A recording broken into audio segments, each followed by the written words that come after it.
store is amazing. I was overwhelmed. My head was...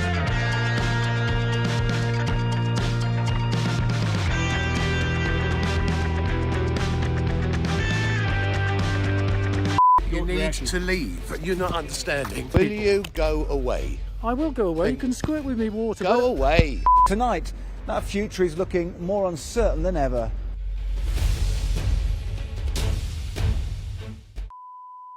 What's up, guys? It's Jason here, and welcome to my YouTube channel, Fashion Insight.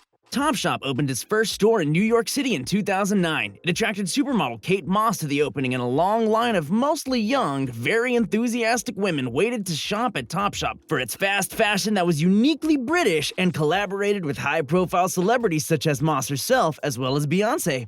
While TopShop was once just one of many British multinational retail company, Arcadia Group's clothing chains, Arcadia Group itself went out of business this year. As of May 2019, all of TopShop's 11 American shops have closed and has been acquired by former competitor Asos in February 2021 as well. How did Britain's answer to Forever 21 and Zara end up in the lap of its competitor?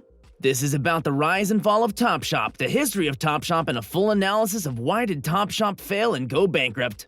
It's a familiar tale of not adapting fast enough to the hyper-competitive world of e-commerce and spreading itself too thinly in the precarious brick-and-mortar world. By the end of this video, you'll be a fast fashion expert and know more next time you go shopping. But before we start this episode, if you wouldn't mind just tapping that like button for the YouTube algorithm, I would really appreciate it. The more engagement a video like this gets, the more likely the YouTube algorithm is to push it out for more people to enjoy. And as this is a brand new YouTube channel I started this year, I appreciate it a millionfold. In fact, I also respond to all comments and feedback. If you love fast fashion like TopShop and H&M, be sure to subscribe and hit that notification bell for new videos each week. Thanks for doing that, and now let's continue on with what happened to TopShop. Background. TopShop was a perfect example of too big to fail applied to the retail world. It's the Solomon Brothers of fast fashion. We know how that story went down. At its highest point, TopShop had about 510 shops internationally, with most of them being in its home country, the UK. That makes sense, given that the now-defunct Arcadia Group was founded in 1929 and was the parent company of a diverse range of chains, from high-end Burton to high-end street fashion Miss Selfridge to TopShop and Top Men, which were comparable to H&M. With such a varied selection of shops at different price points, how could TopShop fail? Indeed, even if the chairman of Arcadia Group, Philip Green, also seemed somewhat untouchable with his track record as a successful businessperson backed by his family's wealth and even having received a Knight Bachelor honor from the Queen. In fact, TopShop seemed both nondescript and bearing the seeds of success as well.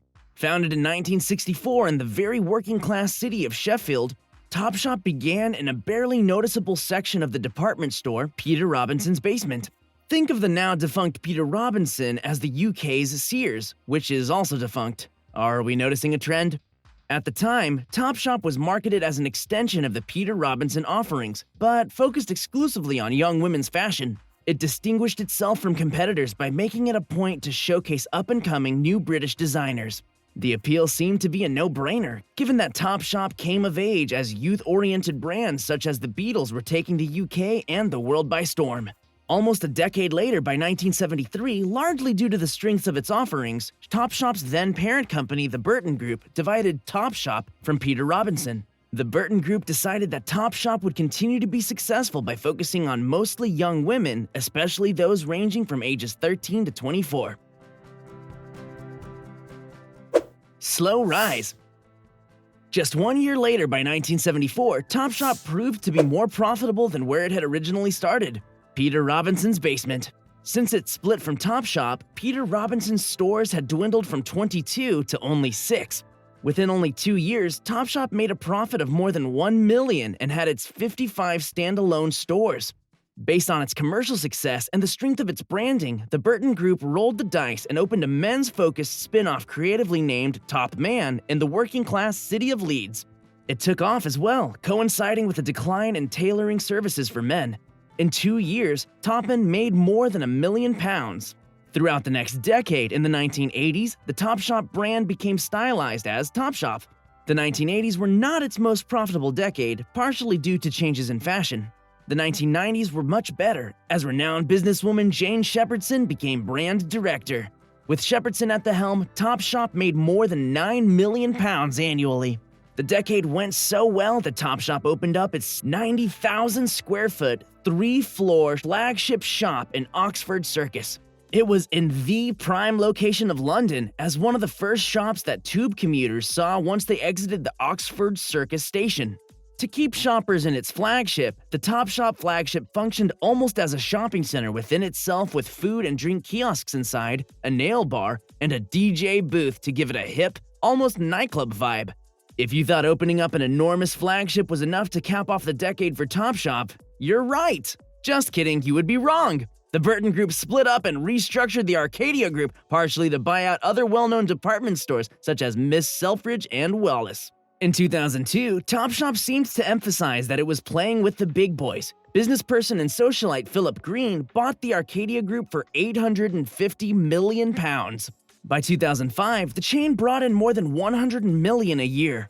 In a nod to its roots of supporting up-and-coming British designers, Shepherdson cemented TopShop as a player in the fashion industry as it became the official sponsor of London's Fashion Week. The continued strength of TopShop under Green's management up to the mid-2000s relied largely on the brand's collaboration with pop icons. The 2007 TopShop collaboration with one of Green's personal friends, supermodel Kate Moss, really put TopShop on the celebrity bandwagon. With the release of Moss's collaboration, shoppers wrapped around the corner, creating more buzz and brand awareness for TopShop. Celebrity collaborations continued with Beyonce's Ivy Park clothing line, supermodel Cara Delevingne, and celebrity influencers Kylie and Kendall Jenner. At the London Fashion Weeks that TopShop staged biannual shows from 2005 to 2018, Green made it a point to sit between two icons of fashion, Vogue editor-in-chief Anna Wintour and Kate Moss. The message came across loud and clear. Green was tuned into the hottest trends in fashion and was influencing those trends as well. By about 2015, TopShop began to show signs of trouble, inevitably so, since Green's personal reputation and the state of his finances came into question. That year, Green sold BHS, a famous department store, for $1.35. As you might be able to imagine, it's a token sum and it didn't sit well with British public considering that it led to the loss of about 11,000 jobs and a $770 million deficit in the National Pension Fund. To make matters worse, Green was also accused of sexism in Parliament and at TopShop's flagship in Oxford Circuit after he cancelled a feminist pop-up by English writer Scarlett Sertius.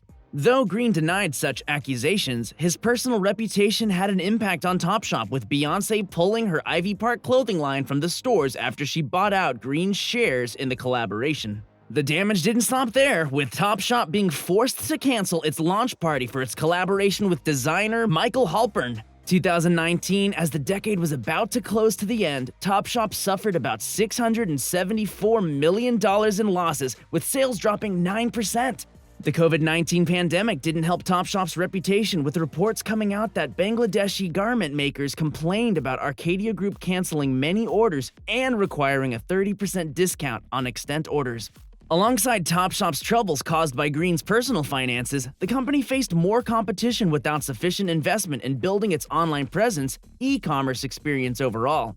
Most notably, TopShop was experiencing a run for its money with online-only retailers such as Asos and discount-focused Irish fast fashion retailer Primark. With the rise of conscious consumerism as well, it didn't help TopShop's case that if it did invest in paying its overseas workers a competitive wage, it didn't publicize it to the many millennials who voiced their opinions about brands online. Death blow. TopShop basically experienced its death blow primarily due to COVID-19 hitting at the worst possible time for the brand. It was the culmination of too many physical stores with too little of an online presence, precisely when it became most important as shoppers in quarantine throughout the world were forced into shopping online. Of course, retailers who were quick to adapt to the shift in e-commerce or already had a very large presence were top of mind for bored shoppers at home.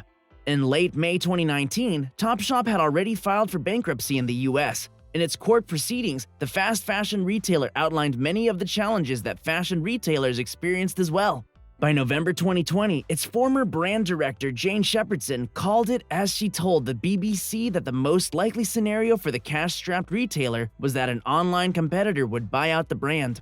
She didn't mince words as she explained that she only stayed at the company 5 years into Green taking it over because he was a bully whose MO was to shout out people all the time. He was disrespectful, dismissive, and rude.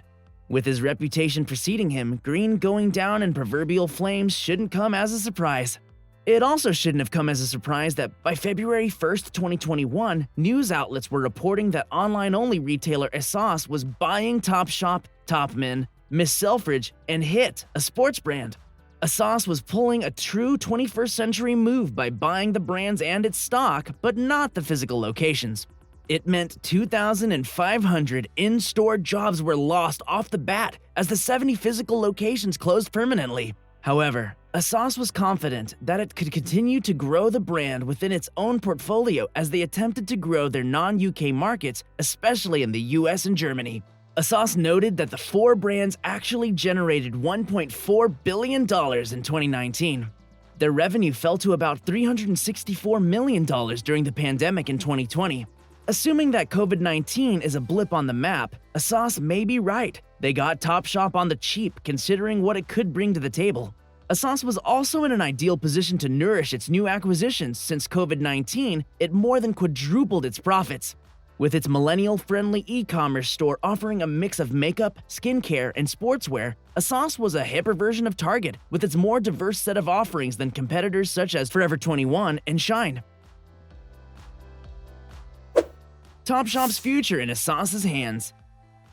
TopShop has already proven that it still carries some brand recognition. High-end department store Nordstrom actually demonstrated interest in continuing to carry TopShop and other Asos brands because of their ambition and willingness to partner in the new and different ways. The perceived experimental aspect of Asos is primarily because of its online-only presence and, like Amazon, its willingness to lose money in the short term on producing certain trendy items to be seen as the go-to affordable, trendy retailer for both women and men. In Asos's larger blueprint for fashion, TopShop has the potential to add more variety to the fashion staples that have kept some consumers loyal to Asos, such as Tommy Hilfiger shirts and t-shirts for men, Asos-branded black and blue denim for women and men, and specialty items such as Asos-branded curve and maternity lines. Asos already has 85,000 products sourced from 850 brands prior to acquiring TopShop. While that range of choice may seem absurd to some, Asos's focus on choice appeals to the focus on individuality among millennials. That focus on choice is reflected in its mobile and desktop experience available in 10 languages and 200 markets. And that brings us to today. Unlike TopShop's former owner, Philip Green, Asos is focused on continuing to improve its e-commerce experience. In that vein, in January of 2021, Asos revealed that it would invest $125 million in a new fulfillment center in England. In contrast to TopShop's reputation as a company that contributed to wrecking the national pension plan in England, Asos's plan would mean 2,000 jobs from 2021 to 2024. In the UK itself, Asos already employs 7,000 people. It's a vast footprint in the UK alone, especially considering that it's online only. Reminds you a bit of fashion Amazon? You're not alone. Several commentators have noted that Asos is at the forefront of fast fashion with sizable cash reserves, and that it may be leading the way for online-only retailers to change the way we shop. We've read all about brick-and-mortar stores possibly becoming more experience-focused to draw in customers. The question becomes how that can be translated online by Asos or other retailers, and whether it's here to stay now that consumers are hungry to get out of their homes and socialize. So with that said, thank you so much for watching my video. There was a significant amount of research, production, and clothes shopping that went into making this video possible. As this is a brand new YouTube channel I just started this year, if you enjoy videos like this, please click the subscribe button and hit that notification bell. I respond to all comments. If you haven't seen already, check out my Hamburger War YouTube series covering topics like how Shake Shack is taking over the world or the In-N-Out overnight success story.